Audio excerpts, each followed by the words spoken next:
3 नवंबर 2025 देवनूर मोहम्मद आबाद की एक सड़क के करीब जहां कॉलेज और अस्पताल मौजूद हैं, एक वाकया पेश आया जिसने पूरे इलाके को हिलाकर रख दिया। एक लाश मिली जिसे आम मुसाफिर नहीं देख पाए, लेकिन पुलिस ने फौरी कार्रवाई की और लाश कब्जे में लेकर पोस्टमार्टम के लिए भेजी। लाश की शिनाख्त हुई अब्दुल हफीज वल्द अख्तर मुनीर के तौर पर, जो थूर चिलास का रिहायशी था और उम्र तकरीबन 27 साल थी।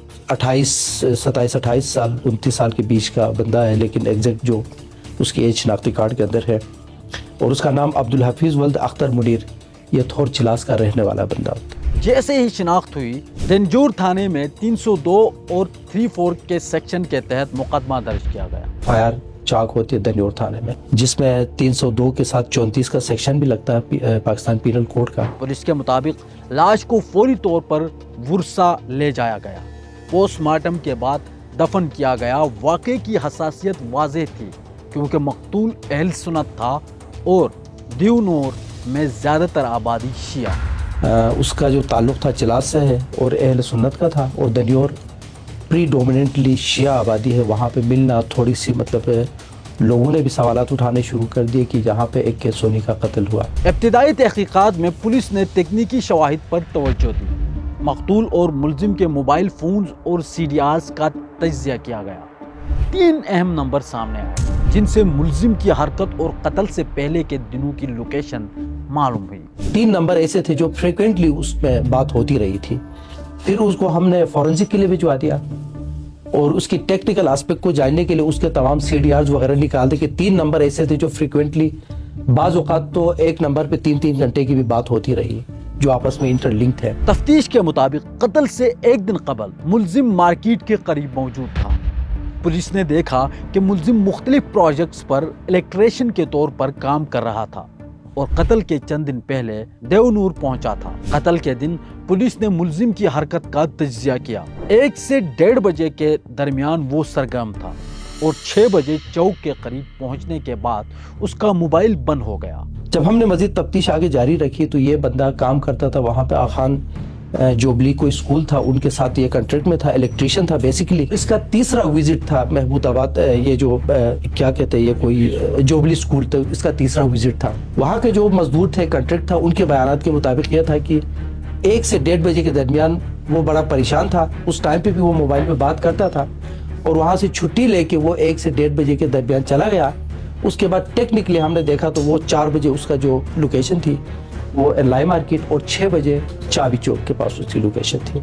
उसके बाद ये मोबाइल खामोश हो जाता है, बिल्कुल उसका नंबर बंद हो जाता है। पुलिस ने मुलजिम नाजिर रहमान वल्द हुसैन खान को गिरफ्तार किया।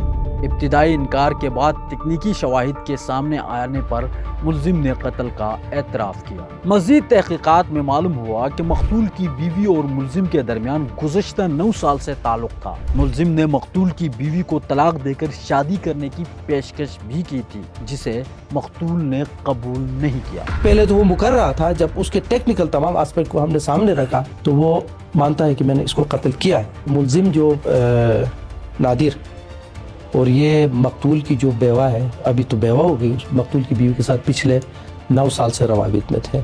और ये भी इंकशाफ किया है कि उसने मकतूल को ये भी ऑफर दी थी कि आप अपनी बीवी को तलाक दे दे, मैं उससे शादी कर लूँगा, लेकिन उसने नहीं माना था। पुलिस के मुताबिक कत्ल के वक्त मुलजिम और मकतूल एक गाड़ी में सफ़र कर रहे थे।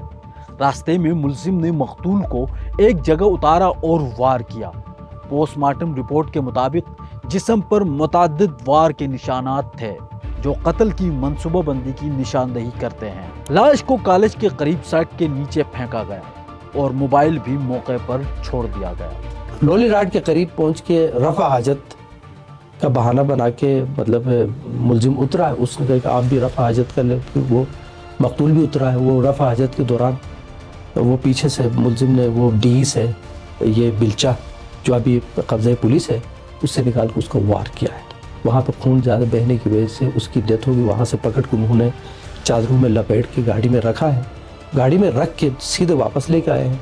वापस केच से होते हुए, दंजूर से होते हुए मोहम्मदाबाद के जो कॉलेज के करीब उन्होंने लाश को फेंके और वहीं से ये लोग सीधे निकल गए हैं छमुगढ़। और छमुगढ़ ब्रिज क्रॉस करते हुए مقتول کا موبائل انہوں نے دریا برد کر دیا۔ ملزمہ کی گرفتاری بھی تکنیکی شواہد کی بنیاد پر ممکن ہوئی۔ ابتدا میں اس نے انکار کیا، لیکن بعد میں اس نے اعتراف کیا کہ وہ بھی قتل میں ملوث تھی۔ پولیس نے دونوں ملزمان کو جوڈیشل لاک اپ میں منتقل کیا۔ ملزمہ کو بھی گرفتار کیا۔ گرفتار وہ تو پہلے ماننے کے لیے تیار نہیں تھی، تو انہوں نے کہا کہ میں کسی نادر کو جانتی بھی نہیں ہوں۔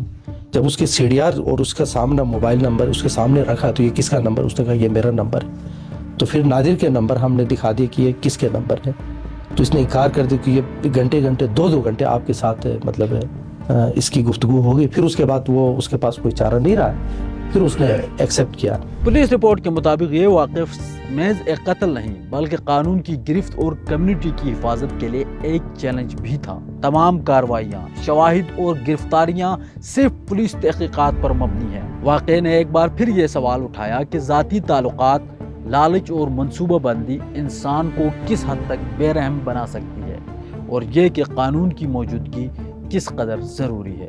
مزید ایسی معلوماتی سٹوریز کے لیے سبسکرائب کریں لفظ ڈیجیٹل۔